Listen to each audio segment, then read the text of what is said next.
आप सभी लोगों का स्वागत है फिर से एक बार दुरान क्रिक जोन में। आशा करता हूँ सभी लोग सही सलामत होंगे। तो चलिए शुरू करते हैं आज का वीडियो, जहाँ पे यूपी वॉरियर्स बनाम रॉयल चैलेंजर्स बेंगलुरु के बीच ये मुकाबला था और बहुत ही महत्वपूर्ण मुकाबला। हालांकि यूपी वॉरियर्स तो इस डब्ल्यूपीएल के संस्करण से बाहर हो चुकी है।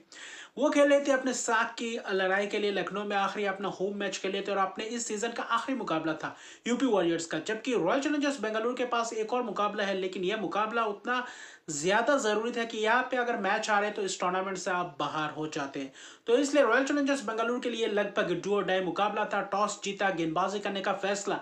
लेकिन जहाँ पे यूपी वॉरियर्स ने आज कुछ अलग ही अंदाज में दिखा। हालांकि आज इंटरनेशनल वोमेंस डे है, तो सभी विश्ववासी के वोमेंस को, महिलाओं को एक शुभकामनाएं। लेकिन यहाँ पे कहीं ना कहीं एक नए जर्सी में दिखे वोमेंस डे के जरिए अगर देखें तो यूपी वॉरियर्स ने, तो वहां पे ग्रेस हैरिस और जॉर्जिया वॉल के एक शानदार, लाजवाब और उम्दा प्रदर्शन दोनों बल्लेबाजों से फिर से वही घातक अंदाज में बल्लेबाजी करते हुए दिखाई दिया। और वहां पे गेंदबाजी रेणुका सिंह हो, किम गार्थ हो, वहां पे एक नाकाम सा कर दिया था कोशिश। कहीं ना कहीं सभी गेंदबाजों के ऊपर टूट पड़े थे। पावर प्ले एक अच्छा खासा 67 रन बनाए थे। वहां पे चौके और छक्कों की बौछार, हर ओवर्स में चौके लगा ही रहे थे, कम से कम एक चौके। वहां पे ना तो स्पिनर्स काम आ रहे थे, ना तो तेज गेंदबाज चार्ली डिन खेल रहे थे। उनके ओवर में भी महंगे चले जा रहे थे। एलिसा पेरी भी कहीं ना कहीं महंगे गए। तो वहां पे आज गेंदबाज रॉयल चैलेंजर्स बेंगलुरु का कोई भी गेंदबाज वो सुदृढ़ गेंदबाजी करते हुए दिखाई नहीं दिए। वो कहीं ना कहीं उस हिसाब से गेंदबाजी नहीं करते हुए दिखाई दे जहां से आप विकेट चटका सकते हैं, जहां पे आप गेंद बल्लेबाजों के ऊपर प्रेशर डाल सकते हैं, वो दिखाई नहीं। और पहले विकेट के लिए जो एक 77 रन की पार्टनरशिप, एक जबरदस्त पार्टनरशिप सलामी जोरी के बीच ग्रेस हैरिस हालांकि रनआउट हुए जॉर्जिया वेरहम के ओवर्स में। वहां पे 39 रन की पारी के लिए 22 गेंदों में एक अच्छी खासी शुरुआत दिए थे। लेकिन जॉर्जिया वॉल का भी बल्ला रुक नहीं रहा था। वहां पे शानदार बल्लेबाजी, चौके पे चौके पे चौके। और जब किरण नवगिरे आए वहां से और तेजी से रन रेट्स बटोरते हुए दिखाई दिए। बीच के ओवर्स में लगभग लगभग दिखे 100 रन के करीब जोड़ चुके थे। ऐसा लग रहा था एक बहुत ही विशाल कायम लक्ष्य प्राप्त करेंगे और वहां पे वही उम्मीद पे खड़े रहे। और वहां से जो नींव रखी थी उसको आगे बढ़ाया किरण नवगिरे ने, और बाकी जो बचा कुचा कसर था वो जॉर्जिया वॉल ने उस पारी को संभाला और गेंदबाजों के ऊपर पूरी तरीके से टूट पड़े थे। 10 15 16 रन के ओवर्स हर ओवर्स में ले रहे थे, जिसके कारण पूरी तरीके से मुश्किलात में थे गेंदबाज। तो वहां पे प्रेशर में पूरी तरीके से दिखाई दिए गेंदबाज। तो वहां पे अच्छा खासा फायदा उठाया। रेणुका सिंह के एक ओवर में 22 रन गए थे, तो महंगे से महंगे ओवर्स गए थे। आखिरी 5 ओवर में थोड़ा बहुत कहीं ना कहीं आखिरी के ओवर्स में रन्स थोड़ा बहुत कम आए थे उसके हिसाब से, देखिए क्योंकि विकेट्स गए थे। लेकिन किरण नवगिरे 16 गेंदों में 46 रन जॉर्जिया वेरहम के शिकार हो गया। आउटसाइड ऑफ स्टंप के बाहर गेंदबाजी की, टर्न करवाने के दिखे और वहां पे डाउन द ग्राउंड शॉट माने गए और लॉन्ग ऑफ के हाथों कैच दे बैठे। 44 रन 16 गेंदों में 5 छक्के 2 चौकों के मदद से उम्दा प्रदर्शन। और उसके बाद देखें तो जॉर्जिया वॉल आज पहला शतक लगाते लगाते रह गए, क्योंकि 99 रन बनाए 56 गेंद में 17 चौके एक छक्के की मदद से। और वहां पे पहला शतक भी बनते डब्ल्यूपीएल के इतिहास में। हालांकि 225 रन बोर्ड पे लगाए, सिर्फ 5 विकेट गए 20 ओवर में। जॉर्जिया वेरहम भले ही 2 विकेट लगाए लिए, लेकिन कहीं ना कहीं महंगे रहे। तो आज गेंदबाजों का पूरी तरीके से दिन नहीं था और वहां पे 2 रनआउट्स थे हालांकि देखे तो। और वहां पे देखे तो आज चुनेल हेनरी को पहले भेजा, आज सोफिया क्लिस्टन को आगे भेजा। तो कहीं ना कहीं यही चूक था इस सीजन। यूपी वॉरियर्स आज जैसे खेले, अगर ऐसे ही अंदाज में खेलते और चुनेल हेनरी, सोफिया क्लिस्टन को अगर प्रमोट किया जाते कुछ मैचेस में, तो शायद यूपी वॉरियर्स आज प्लेऑफ के रेस में बने रहते, शायद क्वालिफाई भी कर चुके होते। लेकिन जाते जाते आखिर में ये पैंतरा आजमाया और पैंतरा काम आया। और जॉर्जिया वॉल की 99 रन की वो जो प्रदर्शन थी, एक लाजवाब प्रदर्शन जिसके बदौलत 225 तक पहुंचे। डब्ल्यूपीएल के इतिहास में सबसे ज्यादा स्कोर बना जो आज यूपी वॉरियर्स ने यह कारनामा करके दिखाया। लेकिन जो शुरुआत था रॉयल चैलेंजर्स बेंगलुरु का, वहां से मैघना ने अच्छी खासी शुरुआत की ताबड़तोड़ अंदाज में।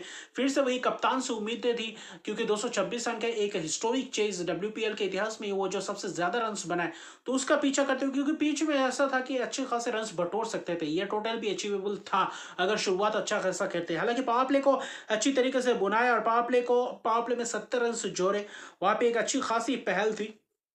लेकिन वहां पे भले ही विकेट्स गए हो, स्मिथ मंदाना को चिनेल हेनरी ने चलता किया। मिड विकेट के हाथों कैच दे बैठे थे, 4 रन बनाकर चलते बने। एलिसा पेरी आए, कुछ चौके जबरदस्त अंदाज में लगाए और वहां पे कोशिश कर रहे थे दोनों ही बल्लेबाज मेघना और एलिसा पेरी की वहां पे शानदार एक बड़े पारी में तब्दील करे और जहां से आप कहीं ना कहीं मुकाबले में बने रहे और पावर प्ले में उसी तेजी से रन बटोरा। हालांकि 27 रन 12 गेंदों में मेघना ने बनाया, 2 छक्के 2 चौकों की मदद से। उसके बाद चलते बने सोफिया क्लिस्टोन के, वहां पे कैच दे बैठे, वरना वहां पे कोशिश अच्छी खासी कर रहे थे। फिर एलिसा पेरी का विकेट गिरा 7वें ओवर में, जहां पे खासतौर पर एंजली ने चलता किया, स्विंग गेंद अंदर आती हुई गेंद पहले ही ओवर में चलता किया और एलिसा पेरी 28 रन बनाए 15 गेंदों में। वहां पे ऐसा लग रहा था कि शायद ये इनिंग्स लड़खड़ा जाएगा, लेकिन वहां पे किसने पारी को संभाला वो था ऋचा घोष। ऋचा घोष कहीं ना कहीं युवा खिलाड़ी और एक खास ऐसे अंदाज में, ऐसे सिचुएशन में एक अच्छी खासी पारी खेलते हुए दिखाई दिया, जहां से ऐसा मुमकिन सा कर दिया था कि यहाँ से रॉयल चैलेंजर्स बेंगलुरु मैच जीत सकते हैं। एक वक्त तक एक अच्छा खासा प्रदर्शन करके लेकर गए थे, आखिर तक मैच को ले जाने की कोशिश में थे। वहां पे शॉट्स भी जबरदस्त अंदाज में लगाए, छक्के पे छक्के लगाए, चौके भी लगाए, तो करीबन 6 ओवर में 90 के करीब चाहिए, तो वहां पे भी कोशिश जारी थी। हालांकि उस बीच 2 विकेट्स गए थे जब ऋचा घोष का कहीं ना कहीं विकेट गया राघवी बिष्ट के बाद। कनिका आहूजा वहां पे 10-11 ओवर के अंदर अंदर 5 विकेट गिर चुके थे, लेकिन वहां पे एक करीबन करीबन एक महत्वपूर्ण पार्टनरशिप जॉर्जिया वेरहम के साथ मिलकर 33 गेंदों में 64 रन की पार्टनरशिप, और जहां पे ऋचा घोष ने 69 रन बनाए 33 गेंदों में। लेकिन दीप्ति शर्मा कप्तान की शिकार हो गए, छक्का मारने की फिराक में मिड विकेट के हाथों कैच दे बैठे, बनना यह मुकाबला था। ऋचा घोष जब तक खड़े थे 69 रन की एक जबरदस्त पारी, उम्दा किस्म की प्रदर्शन जो जॉर्जिया वॉल जहां किरण अबगिरे ने किया था वैसा ऋचा घोष ने किया, लेकिन दूसरे एंड से वो खिलाड़ी दिखे नहीं थे जो आकर अच्छी खासी मदद कर सकते, चाहे कनिका आहूजा हो चाहे जॉर्जिया वेरहम हो, कहीं ना कहीं वहां पे टिक नहीं पा रहे थे। लेकिन आखिर में कहीं ना कहीं 2 ओवर्स में 43 रन के करीब चाहिए थे, वहां पे सभी विकेट गिर चुके थे, हाथ में 2 विकेट थे। वहां पे दीप्ति शर्मा 19वां ओवर करते और स्नेह राणा आता है, आते ही एक जबरदस्त केमियो पारी खेल कर जाते हैं, जहां पे 3 छक्के लगाते हैं, 9 बॉल भी होता है, 4 रन 2 चौके भी लगाते हैं। लगभग देखें तो 7 गेंदों में 15 रन चाहिए था, आखिरी गेंद में सिंगल लेते तो स्ट्राइक में अगले ओवर में चले जाते, जहां पे 14 रन रहता है आखिरी ओवर में, वहां पे प्रेशर बना सकते थे क्योंकि आखिरी ओवर किसी और गेंदबाज को देना पड़ता।